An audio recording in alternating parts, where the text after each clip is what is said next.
Sometimes we think, oh, I have to give up this, I have to give up that, I should not do that. So here we think, once I give up, or maybe if I take bhakti, I have to give up. But the process of bhakti, you will not see that they will promote renunciation.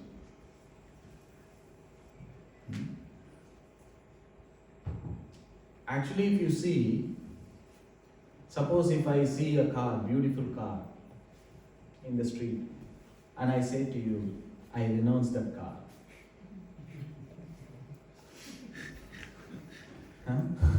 Suppose beautiful car is there, like whatever car. What is the famous car?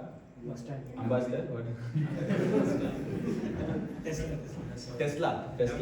Huh? Audi. Bugatti. No, not that game. Bugatti, okay, whatever. Okay, everyone has their favorite car. They can see that now. Jazz. Tata, Jazz, whatever. Auto, two-wheeler, doesn't matter now. Huh? Maruti, Suzuki, Subway, whatever, take everything, okay? And then you say in the street, I renounce that car. Similarly, you might get so many, someone might have a big bungalow. I renounce this. You go on there walking in the street and then this bungalow, that bungalow, this suburb, I renounce. Sab kuch maya.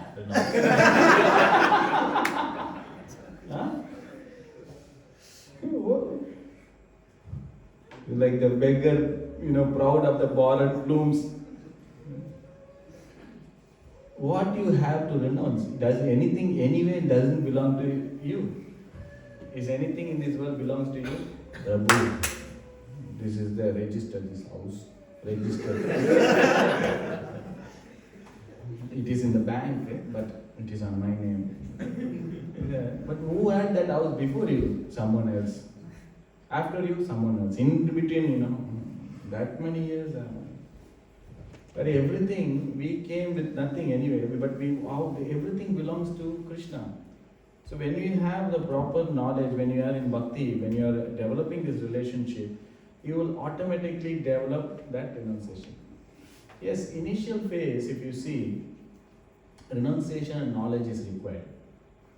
For a child, any child in the initially very enthusiastic to go to school? No. No child wants to go to school or anything. Child wants to play, right? But then mother and father, they say, no, if you don't go to school, it's a bad example, but if you don't go to school, then you will not be able to get, good, whatever, you cannot become doctor, you cannot become this, you cannot become that. So then after the same thing, they cannot use it. After the child maybe, grown up, some secondary, higher secondary, you cannot say to the same child, if you don't go, police will catch you like that. They will not go into it. Initially, you can pitch into that. But then, after all, it's not about renouncing this world. It is developing your attraction towards Krishna, or you're developing some kind of inclination towards spirituality. You may be feeling, why is so pessimistic about the presentation of spirituality? Sometimes when you are speaking on two terms, in order to establish our position, then we usually tend to have this technique of speaking bad about that person. When you present something bad about that person, then automatically your level is increased.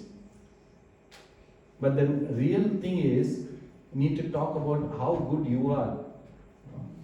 Isn't it? If you're comparing two things, then you want to put other person high, then what about you have to put this one down? So similarly, one may think, this, even in fact Krishna also speak about this world. Krishna talk about how this world is temporary, how everything is not going to last. This place is Dukhalayam.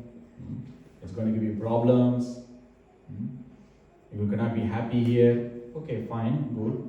That's a reality in one sense, a fact. But then that is not our sustainable model. Even bhakti itself is a positive experience of a soul. It's not just about condemning the material world or the place or the work or whatever we are doing in this material world. It's not about that. Yes, initially one may understand, because just to get our detachment or get the whole thing is that should develop our impetus to know about Krishna, to develop the relationship. In fact, in any relationship you develop, you put some positive aspect to that relationship.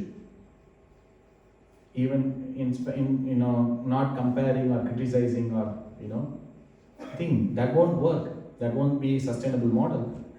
So that's why it is not even dependent on renunciation or knowledge.